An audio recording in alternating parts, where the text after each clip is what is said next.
Balian of Ibelin, the blacksmith who became a defender of a kingdom. Part 1. Prologue, the blacksmith's burden.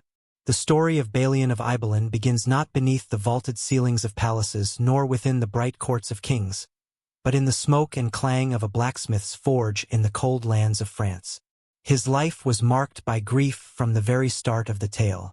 His wife, stricken by sorrow after the loss of their child, had taken her own life, and in that single act she left Balian wandering in a world without light.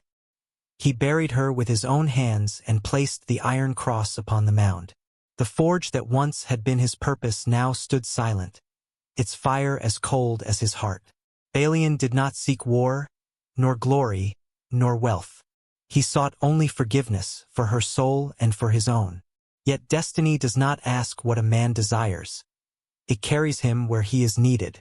It was then that Godfrey of Ibelin, a crusader knight returning from Jerusalem, appeared at his village. He revealed to Balian a truth hidden for many years, that he was Balian's father. He offered the young man not only his name but also the path of knighthood, a chance to leave the shadows of his past and step into a life that could hold meaning. At first, Balian refused. He was still chained by grief and guilt, but the world gave him no peace. Soldiers of the local lord sought him for his wife's death, and soon he found himself with nothing left to lose.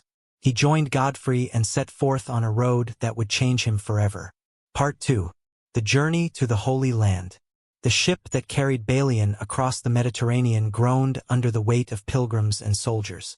Days melted into nights filled with the restless rocking of the waves, the prayers of frightened travelers, and the cries of gulls. Balian stood alone at the railing, gazing out at the endless horizon. His father's death on the road to the sea still burned in his memory.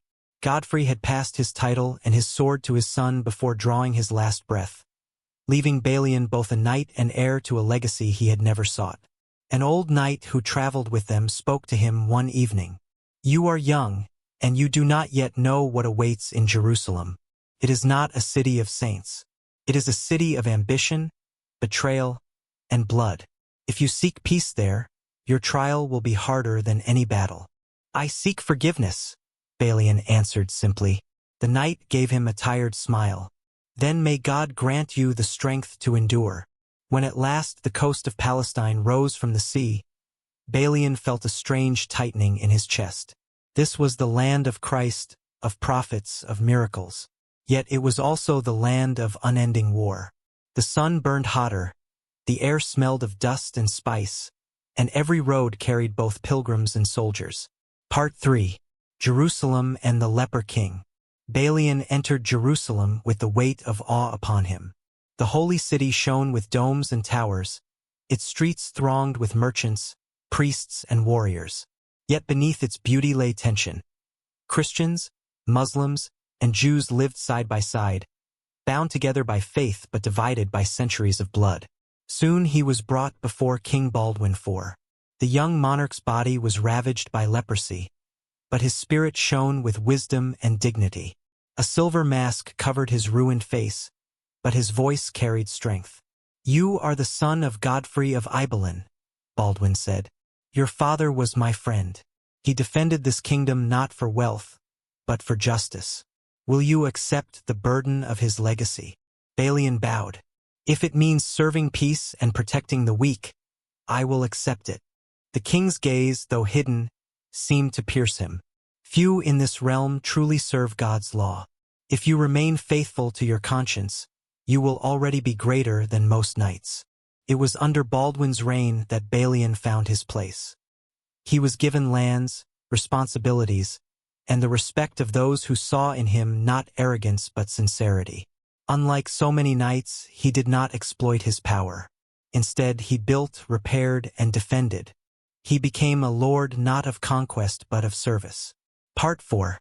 Sibylla and the Seeds of War. In the royal gardens, beneath the cool shade of cypress trees, Balian met Sibylla, the sister of the king. Her beauty was as radiant as the Jerusalem sun, but her eyes carried sorrow. Trapped in a marriage to Guy de Lusignan, a man of pride and cruelty, she yearned for something purer, something truer. "This city will destroy anyone who tries to save it," she told Balian one evening as they looked at the stars. "And yet, perhaps such people are the only ones it truly needs." In her words, Balian heard both warning and promise. Their bond grew, quiet yet undeniable. It was a love dangerous to both, but it gave them strength. Meanwhile, the shadow of war lengthened. Guy de Lusignan and his ally, Raynald de Chatillon, provoked the great Muslim leader Saladin with arrogance and raids. Baldwin, wise but weakened by illness, struggled to hold peace. His leprosy advanced, and with it the stability of the kingdom waned.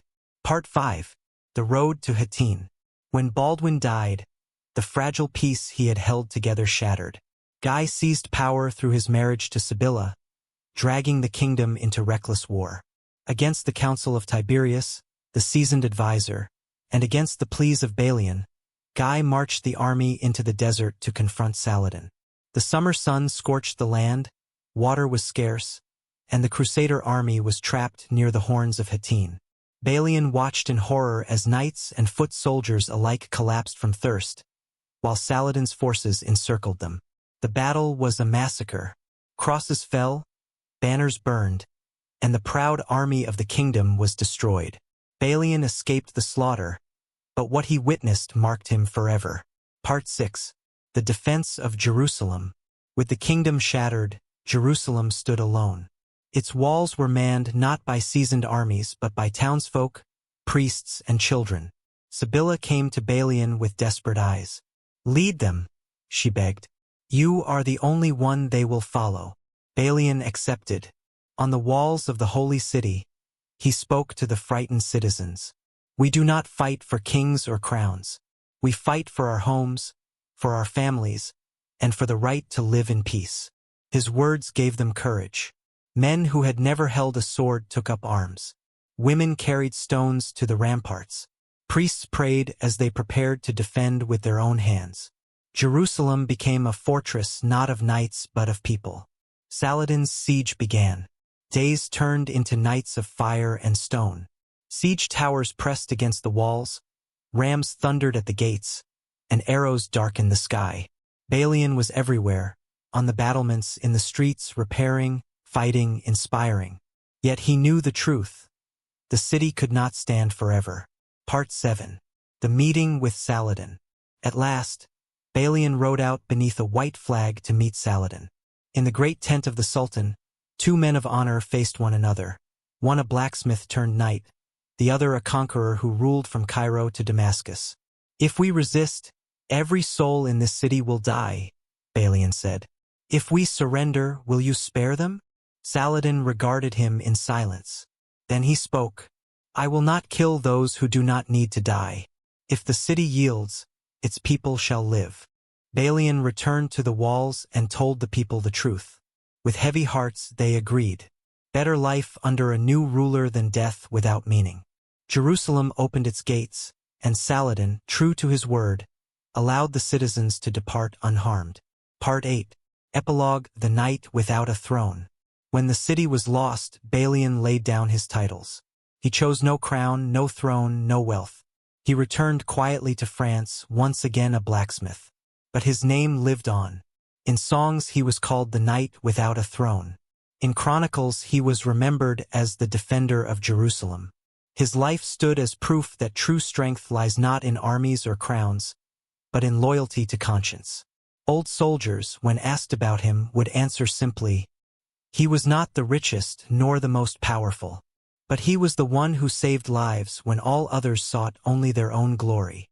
And so, even far beyond the Holy Land, the name of Balian of Ibelin endured, a reminder that in the darkest times, there may arise a man who chooses honor over ambition and humanity over power.